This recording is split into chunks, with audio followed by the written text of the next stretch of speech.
Welcome to Truth of the Day with Coach Tina McCrea. I'm here to share practical principles with a biblical foundation to help empower you to live your life like it's golden. Hi, I'm Dr. Tina McCrea. Thank you for joining Truth of the Day and for allowing me to be a part of your transformational journey. If you know someone who has maybe experienced burnout or maybe have just run out of gas, we are coming into our first quarter of the new year, and perhaps that's you or someone you know. Invite someone, text, tweet, post, do something, invite someone to join you, because guess what? I'm going to be sharing some empowering truths today that will help you regain that forward motion in your business, your personal growth, and even in your ministry. In 2018, it seemed like 2 years and one for me. And I tell you, I thought I was by the time I got to the end of the year, I was one of those people that experienced some burnout. And I just had to take a couple of weeks off and just take a step back, spend some quiet time, and just think and do some thinking about how I wanted to move forward in the new year.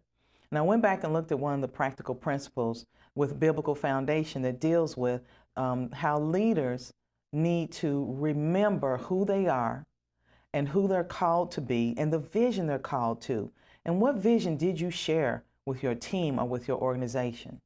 Because you know what? It takes a strong leader to steer a ship, to create and maintain a forward motion for that organization and their team. That forward motion is called momentum. Momentum is a leader's best friend. And that's one of the things I want to talk about, is how you make momentum, or the big Mo, your best friend. Momentum is critical in keeping your organization alive.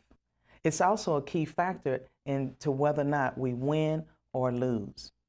So you may be saying, well, okay, Coach Tina, how do I know even if I've lost my big Mo?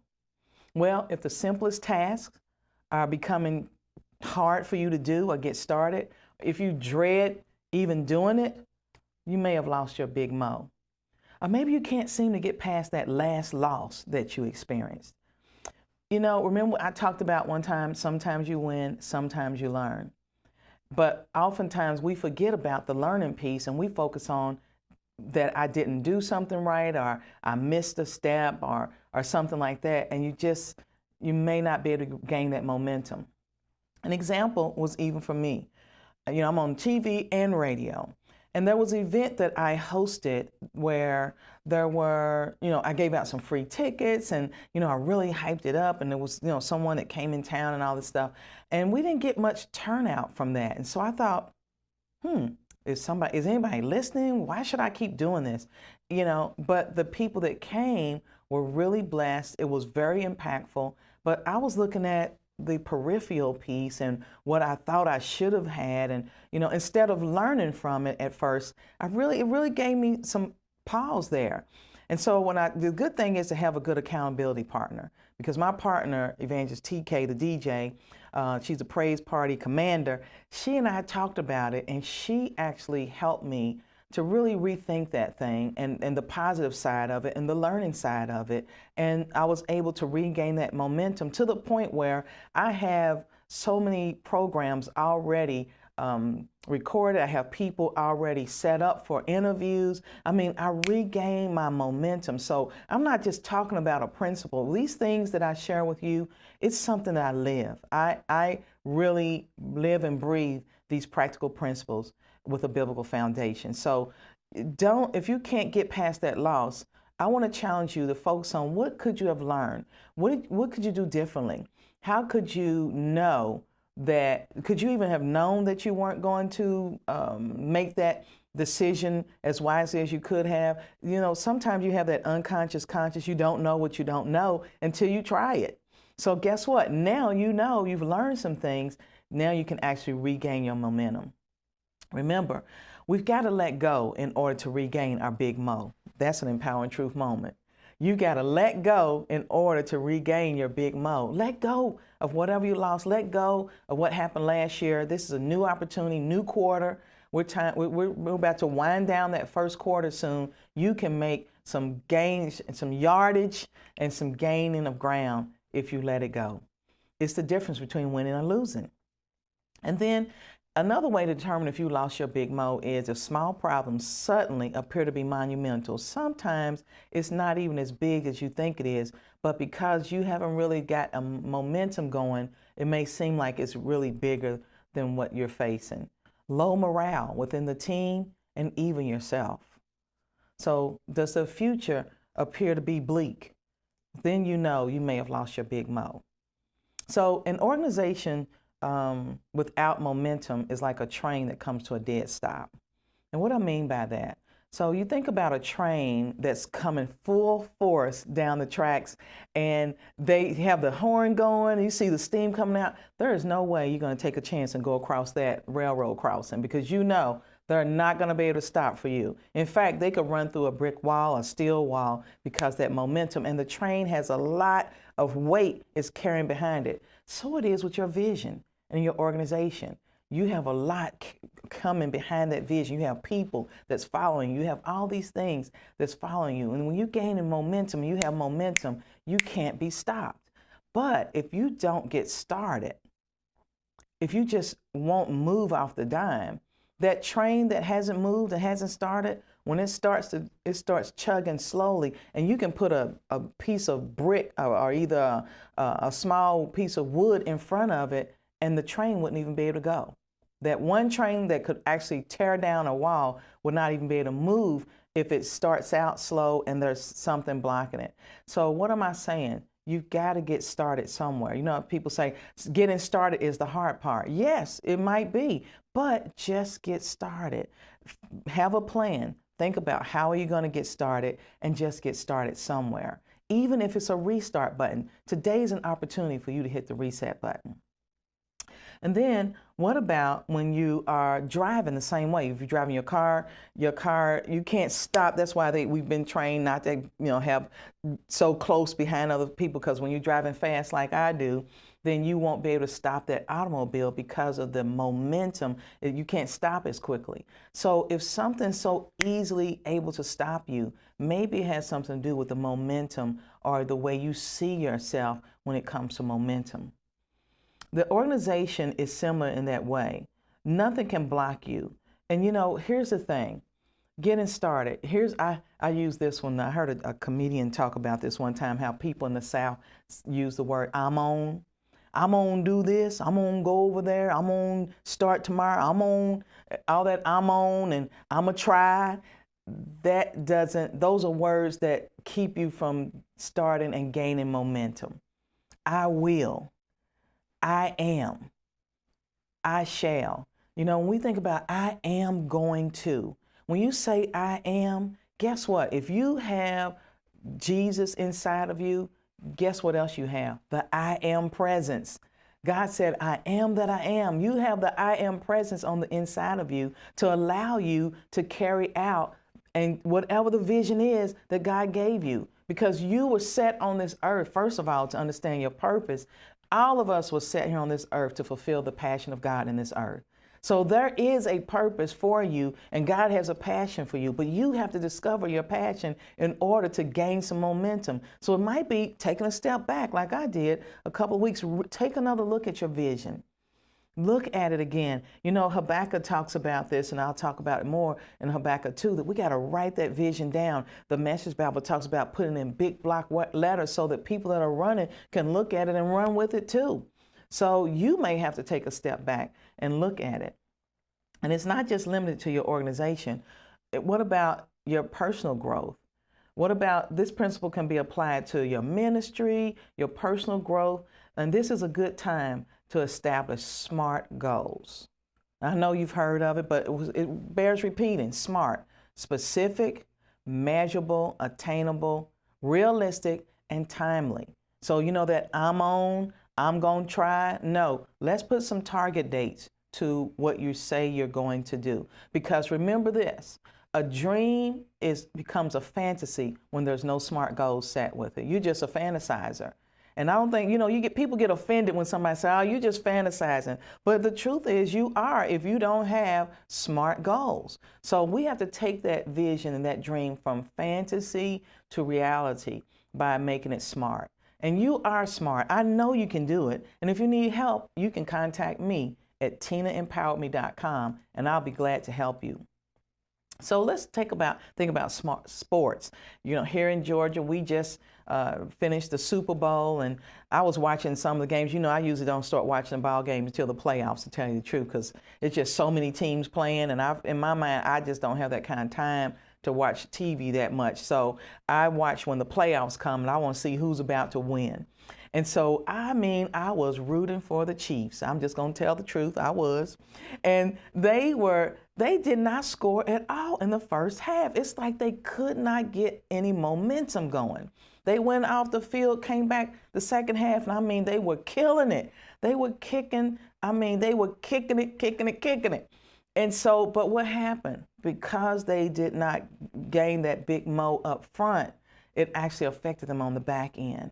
And so we have to follow the game plan from the start to the finish, and you have to regain your big mo. So what happens when it's the same thing with basketball? When there's a basketball game going on and the team is doing great, it seems like every basket they throw up it's all net, because they got that You say to yourself, man, they got a momentum going, right? And it's the same thing with us and our team.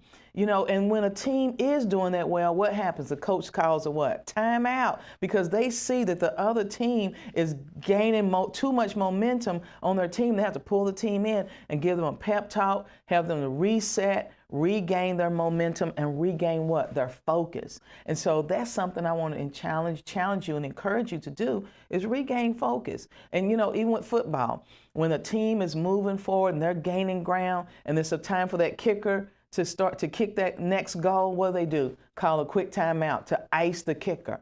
And so there's times when you have to pull back and say, look, you got to be not so proud to say, team, we need to have a timeout. We need to pull back, and I need to take another look at this thing. You know, momentum is an exaggerator. It actually can allow you to magnify your successes if you take a look at the successes and don't focus so much on the losses. A team that's winning, if you notice when they're interviewing the team that's winning and they're about to go to another game, the interviewer will say, well, how did you feel about that game, the last game you played? Do you think you could have did better? What about so-and-so who's injured? And what do you think about, what concerns do you have about this team that you're about? They're like, we don't focus on that. We're not going to look at what happened last time. Our goal is to win today. Our goal is to focus on the game that's right now, what we're facing today. They don't talk about and focus on who's injured. Yeah, we missed so-and-so, but you know what? The team is pulled together and we're going to rally and we're going to make this game happen because so-and-so's not with us. So you know what? Sometimes you can think about, if you start focusing on what's lost and what hurt, and when you're winning, you don't have time to look at that. You don't have time to look at what hurt and who did you wrong and who didn't do what. You have to stay focused on your goal and your vision. Momentum, like I said, is like a magnifying glass, and sometimes it even makes you look better than you are, and it makes you that are new in the game feel like, why aren't people giving me a chance? And I want to talk about that a bit, because what I mean by that, well, if somebody's been doing something for some time, I've been in the financial services industry for over 30 years. And so I know a lot of people, I've done a lot of things, I've gained some momentum in what I do in operations and IT. And so now even I'm able to do some things globally because of the momentum I've gained. But when I first started, I wanted to do some things that I saw other people doing, but I wasn't given those opportunities right away.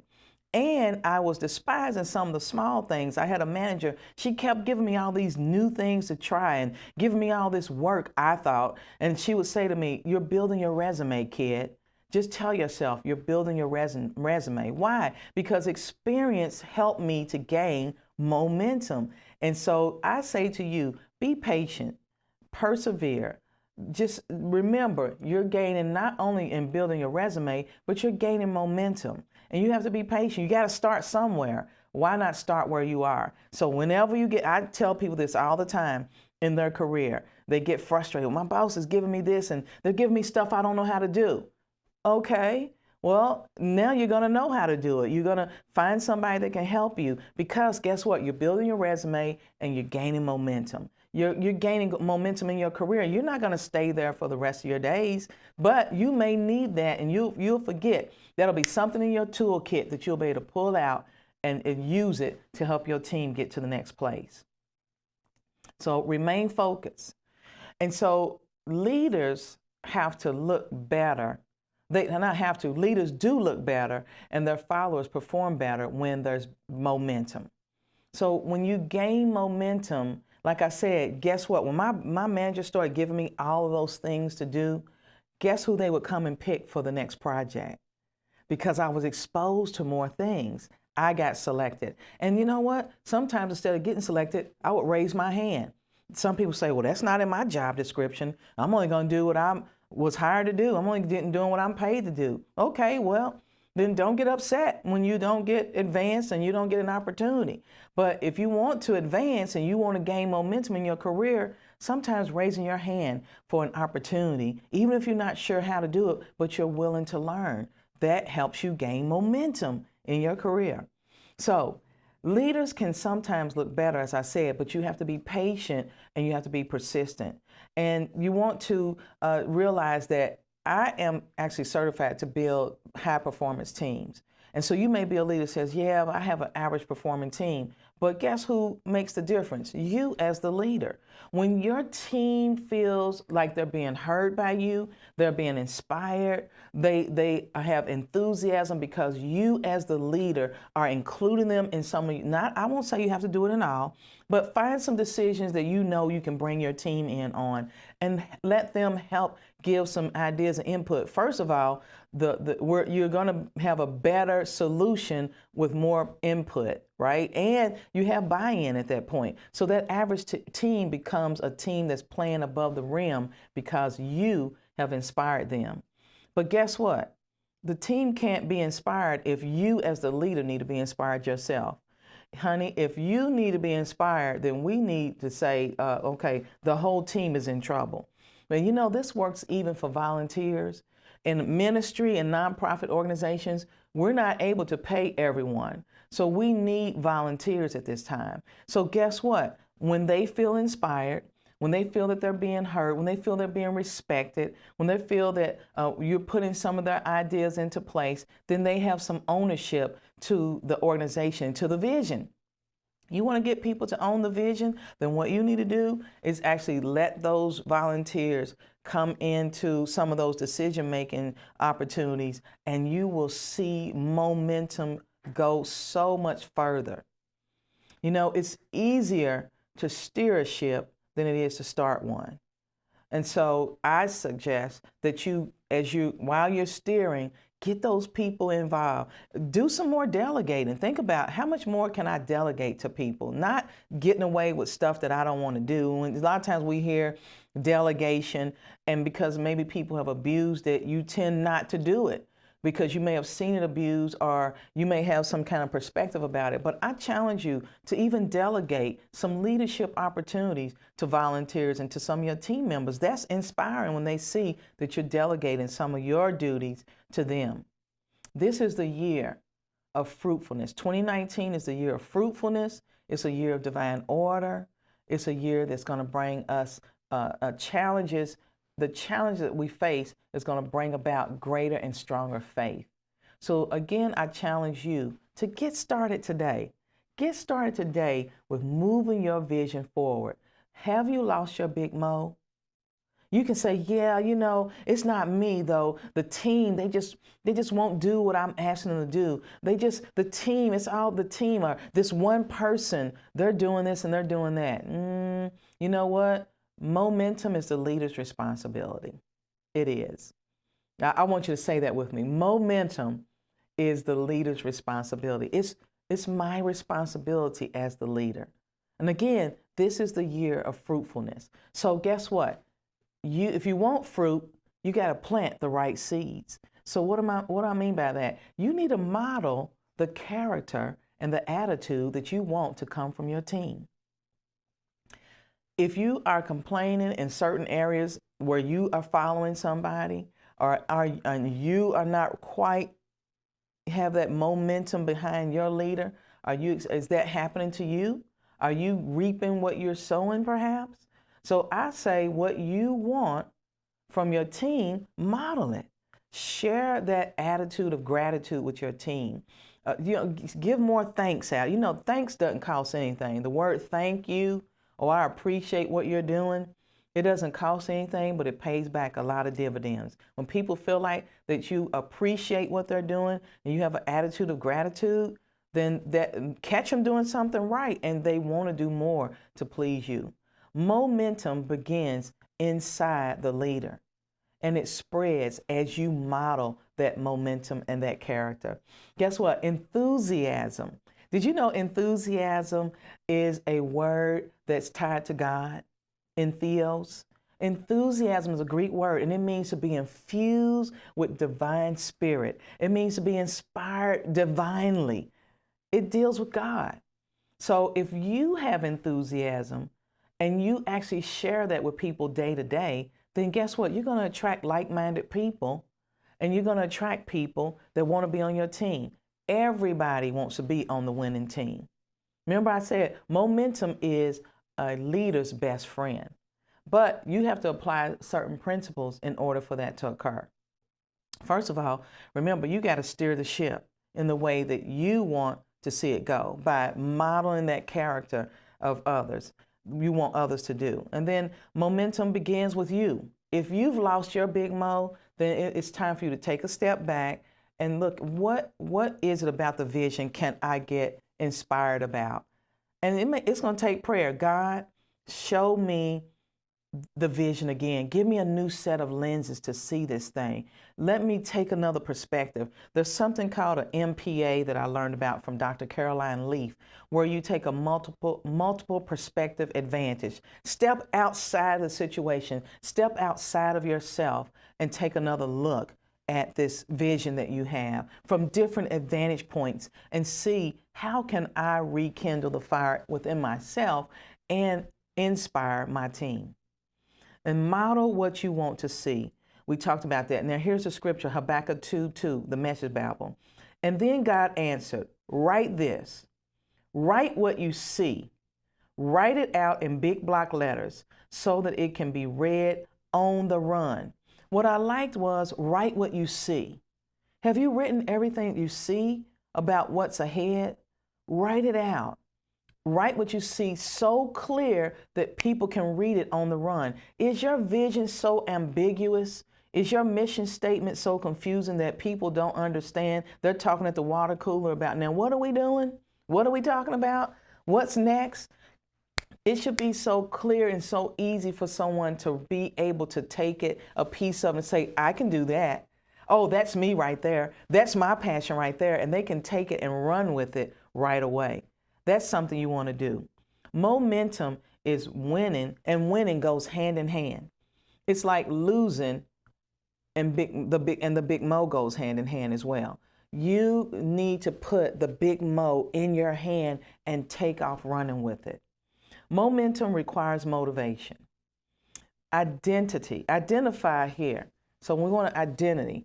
Identify those things that are distracting and demotivating your team and you, and remove them. Now, that may be, first you got to start with yourself, but it could be other people, other situations. You got to identify it. And then work on reestablishing momentum. Work on identifying motivators for the team and for yourself. Get some feedback. And you know what? It's not always money. It's not. You have to talk to your team about it. And then establish an attitude, as we talked about, of gratitude. Celebrate the team's accomplishments. Habakkuk 2:3 says, talks about the vision. The vision will come to pass. It's going to be fulfilled. So what you want to do is realize that there's an appointed time for that celebration. So you want to, celebrate the accomplishments, but you want to reward people as well. So we want to say, yeah, we're excited about those efforts, but we want to really reward people for their accomplishments. So what accomplishments have you made? Sometimes we focus so much on what we did not achieve that you forget about the things that you have achieved over time. I want you to take a step back this week. If I'm speaking to you about the big mo, I want you to take a step back. I want you to take a step back. Have I been as inspired as I could be? Have I been the leader that I should be for my team? What can I do? Call a meeting with your team and say, hey, we need to look at the vision. What about the vision have we accomplished? And celebrate those things. Go back and take a look. We're at almost the end of the first quarter. This is an opportunity for you to make more ground. You have time. That's the thing. There's a appointed time for the vision to be fulfilled, and you have time to achieve it. I want you to reach out to me at tinaempoweredme.com and let me know if this is blessing you, if you have any questions that I can help you and your team with, if I can come and meet with you and your team to talk to you about some of these things. Contact me at tinaempoweredme.com. You can even send me an email at coachtinamccrea@gmail.com. Contact me directly. I'm on Facebook. I'd love for you to go to Empowering Truth Consulting Services, and you can reach me there as well. I hope this has been a blessing to you. I'm sure you know that if you've been burnt out, remember, just let it go. Just take some time in to breathe in again and let that breath of God to bring some winds of His Spirit and enthusiasm into your vision, into your purpose and your plan. God has a purpose for you. He has a plan for your business and even your personal goals. Be patient, be persistent, and remember, you're building your resume. You're growing your big mo. You can do this. I encourage you to stick with it. So there's one other thing I want to talk to you about as it relates to momentum. Sometimes we think losing your big mo is all about mistakes, and it's not. There's been a time when it was a circumstance that had nothing to do with me and what I did. I was prepared and everything, but it required me to stop. I had to stop and restart. And it had nothing to do with what I did, but it still affected my momentum. So it's not always a bad thing that you had to take a step back. And if you do, then that's okay. It gives you an opportunity. You done rehearsed it once, and now you know where you can take a look at the game. It's like when people play football and they go back and replay the video, they know where they can make adjustments. This is your time to make adjustments, to make your opportunity and your vision come alive with a big mo.